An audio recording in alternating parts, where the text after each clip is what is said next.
সুপ্রিয় দর্শক আসসালামু আলাইকুম। সবাই কেমন আছেন? আশা করছি ভালো আছেন। বেশ কিছুদিন পরে আজকে একটি রেসিপি নিয়ে চলে আসলাম।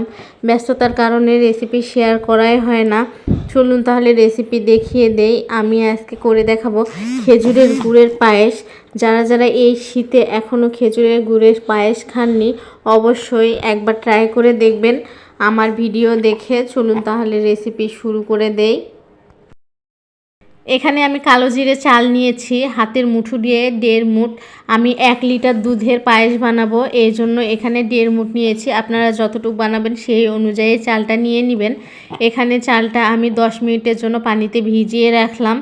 আর এই পাশে চুলার মধ্যে আমি দুধ বসিয়ে দিয়েছি 1 লিটার। এটা ডিপ ফ্রিজে রেখেছিলাম, এই জন্য এরকম আমি বের করে নিয়েছি। এখন চুলা অন করে দিয়ে একটু গরম করে নিব। এখানে আমি দিয়ে দিচ্ছি তেজপাতা ফালি করা 2টা দিয়ে দিয়েছি, আর দারুচিনি 3 টুকরো দিয়েছি, সাদা এলাচ 3-4টার মতো দিয়েছি। এখন একটু নেড়ে চেড়ে নিচ্ছি।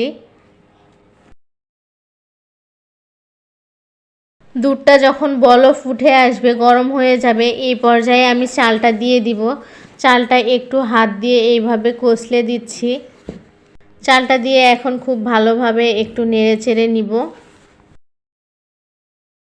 বেশ কয়েকবার চাল করে করে নেড়ে ছেড়ে এটা ঘন করে নিতে হবে। এই পর্যায়ে আপনারা অনবরত নেড়ে ছেড়েই যাবেন। নেড়ে চেড়ে না গেলে নিচে চালটা লেগে যাওয়ার সম্ভাবনা থাকতে পারে। আর চুলার জাল একদম মিডিয়াম হিটে দিতে পারেন। আর এই পর্যায়ে দিয়ে দিচ্ছি আমি নারকেল কোরানো। এখানে আমি নারকেল কোরানোটা ডিপ ফ্রিজে রেখেছিলাম, এই জন্য একটু ভেঙে ভেঙে দিয়ে দিলাম। এখন সামান্য পরিমাণে সব কিছু আবারও ভালোভাবে মিশিয়ে নিচ্ছি। এই পাশে আমি কিছু বাদাম নিয়েছি। আমি কাঠবাদাম নিয়েছি, কিশমিশ নিয়েছি এবং চীনা বাদাম নিয়েছি। আপনারা আপনাদের পছন্দ অনুযায়ী বাদামটা নিয়ে নেবেন।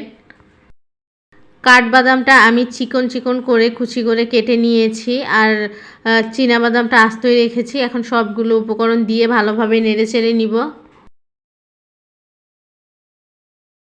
এই পাশে পায়েসটা যখন একটু ঘন হয়ে আসবে, এই পর্যায়ে আমি খেজুরের গুড়টা দিয়ে দিব।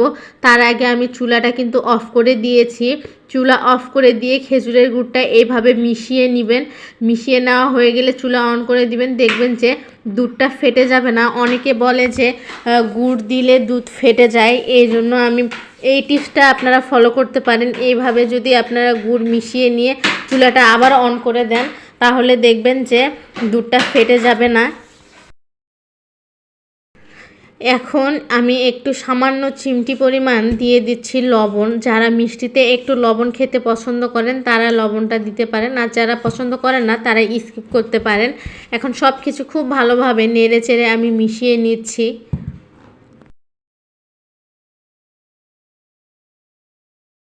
পায়েস রান্নাটা আমার কিন্তু শেষের দিকে। যখন দেখবেন এরকম মোটা মোটা ঘন ঘন বলক চলে আসবে, তখন বুঝবেন যে পায়েসটা একদম পারফেক্টভাবে হয়ে গিয়েছে। কারণ এটা ঠান্ডা হওয়ার পর আর একটু জমে যাবে। দেখুন আমি কাছ থেকে দেখিয়ে দিচ্ছি আপনাদেরকে ঘন হয়েছে কতটা, দেখেই বুঝতে পেরেছেন। এই পর্যায়ে আমি চুলার জাল অফ করে দিয়ে নামিয়ে নিব।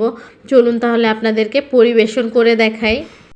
দেখুন কত সহজে আমি খেজুরের গুড় দিয়ে পায়েসটা রান্না করে ফেললাম। এইভাবে যারা খেজুরের গুড় দিয়ে একবারও পায়েস রান্না করে খাননি, এই শীতে একবার হলেও আমার এই রেসিপি ফলো করে স্টেপ বাই স্টেপ যদি ফলো করেন, অবশ্যই পারফেক্ট হবে।